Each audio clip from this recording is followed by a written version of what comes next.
At for today's video, magluluto po tayo ng manok with peanut butter. So ito po, minarinate ko po muna yung manok.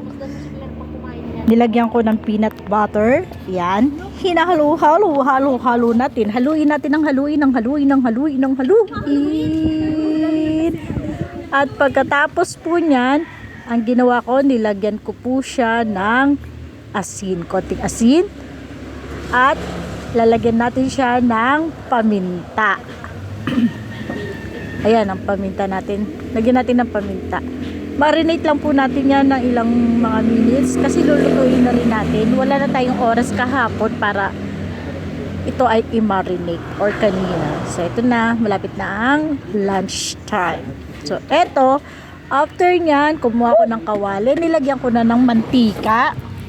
Tapos, sibuyas, bawang. And then, after nyan, ayan, gigisahin. Gigisahin lang natin yung sibuyas, bawang. Maingay yung background natin. May mga pasaway dito. Ayan, lulutuin muna natin yung sibuyas at saka bawang. Tapos, ayan na po ang manok. Ayan. Lalagay natin ang manok. Gigisahin natin yung manok. Yung manok, habang ginigisa natin, meron na po yung minarinate na peanut butter. Okay. So, ayan na.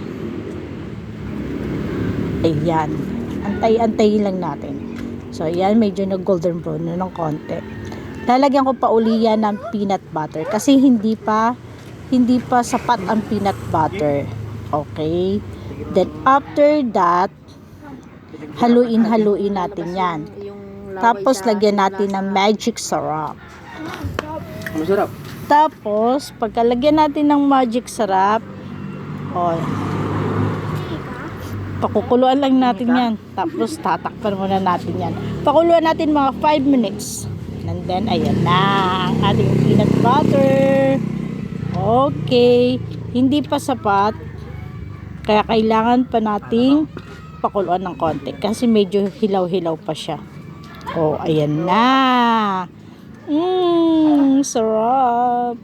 Pwede na natin siyang itinda. Thank you for watching.